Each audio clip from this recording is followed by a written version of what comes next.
get Mr. Pollock on the air with us this morning. Our conversation brought to you by Marcus & Mack, a law firm representing injured people. Bob, good morning. Good morning. It's good to have you with us here today. Of course, on this sunny day, it's easy to look forward to the end of April and the warming of the temperatures, but these last couple of days haven't been like that at all. We got snow yesterday, and the tulips across the way, they're still angry about that. How mad are the plants at us right now for getting some snow yesterday? Are they just adapting and moving on? I think they're adapting and trying to move on. Sometimes that snow can actually be a little bit of an insulation against some of those cold temperatures. Fortunately, in most places it didn't get as cold as they were originally predicting, so that was a good thing, and plus having a little snow was helpful. Yeah. Some of the sometimes we can get the worst effects of those cold temperatures under dry conditions, which we've been in dry conditions, and then when you have a clear, cold night with the soil being dry, that's when we can really get hammered with those cold temperatures and do a lot of damage to plants. So fortunately, yes, we were on the dry side. We had just enough moisture in that surface layer, from those little sprinkles we've had the last few days. It would have been nice to have a rain, but we didn't get that. And then with the snow and cloudiness, all those things work in our favor to help minimize the effects or potential effects of those cold pattern that's been coming through. Yeah, but we had ourselves a nice clear night last night, or did clear out during the course of the night. And I don't know if anybody got frost, but that cold weather is something that it might slow them down, but it's not going to stop them, is it? So a lot of plants that have already started to grow usually are tough enough to handle the temperatures we had. Some things, when we get into bloom, things that are blooming, those are more susceptible. But for the most part, up till now, we've been hanging in there. Yeah. We've been making it through these things to minimize those chances. Yeah. Okay. Hopefully, and it looks like the trend is moving warmer here. Looks like maybe Sunday night we're going to still, 34, 35 to keep, which is typical, keep changing the things as the hours and days go along. But looks like we might have another little chance, and depending on whether it clears out, maybe Sunday night. But then it looks like after that we're going to get warmer in the day and not as cold at night. Yeah. And the moisture-wise, though, it looks like it's going to be dry all the way till maybe next weekend. Mm-hmm. Mm-hmm. I don't mind that.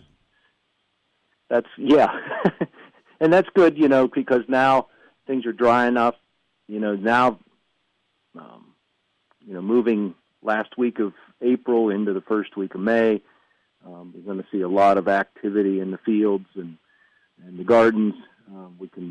Soil's dry enough to be worked, or even if you're doing no-till, sometimes there's winter weeds that come up.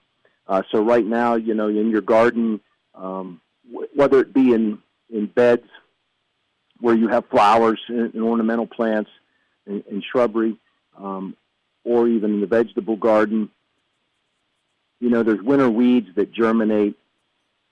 Those seeds, they don't take. They're right in the top layer of soil. They're small seeds. They germinate as soon as the soil starts to warm up and heat up a little bit with the effects of the sun. And then those germinate. So there's a lot of things like henbit and chickweed, a lot of what we call winter annual broadleafed weeds that come up and maybe greening the surface right now, that you don't necessarily want there.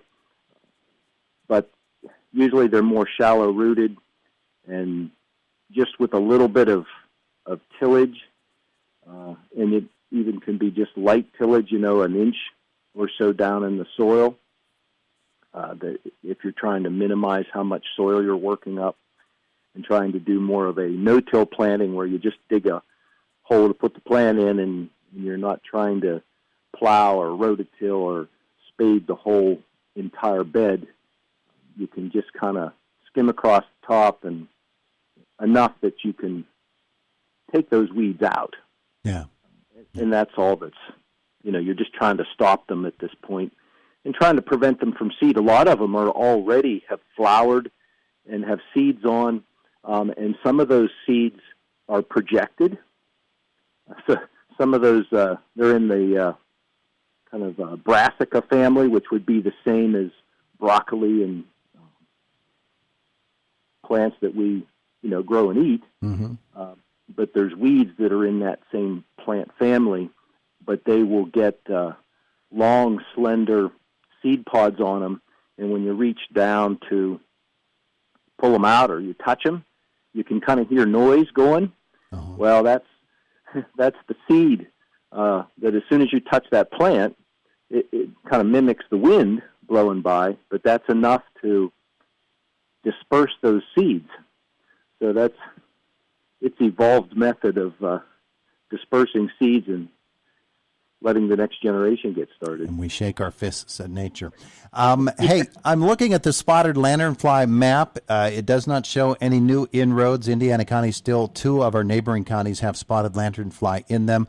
We're going to notice more probably, and that map's going to expand as hatching season comes along, and it's here now. But Penn State Extension also have reported this week something called a circle trap that they say works to destroy spotted lanternflies. You know anything about that? A little bit. Uh-huh. What is a circle trap? So one of the things that has been used is putting a band around a tree. Mm-hmm. That's a sticky band. They're kind of minimizing the use of that unless you can put some sort of protective cage around that, like chicken wire, for example. Okay. So you put this sticky band around it like a tree trunk. Mm-hmm. And we used to use these for gypsy moth and other insects that may climb up or down the surface of the bark, go up the tree to feed on leaves and then come back down, caterpillars and things like that. So when they cross that sticky paper, they get stuck to it, and that stops the life cycle. Mm-hmm. So they were also using that for spotted lanternfly. It works. However, one downside to using that is we can get other things caught in it, like squirrels, birds. Yeah. And so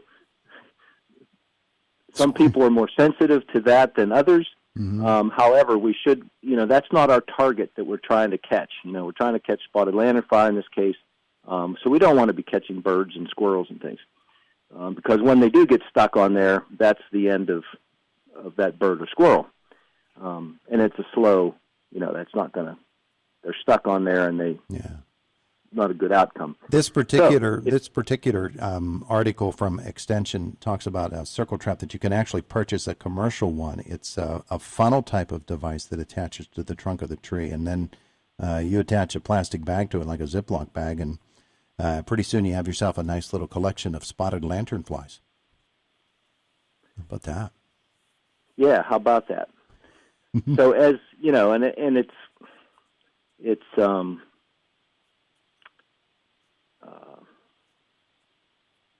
what do I want to say? There's also as you try to look at different options for controlling some of these invasive species, you find things that work and you find things that don't work as well, and so that's one of the things that they've found that can work. So you can buy a commercial version of that, or they've also got on there how to build. Yeah, I see that. You're spotted lanternfly cutting the top off a milk jug. And okay, that's something to consider. So so there'll be right now we don't need to do that. So until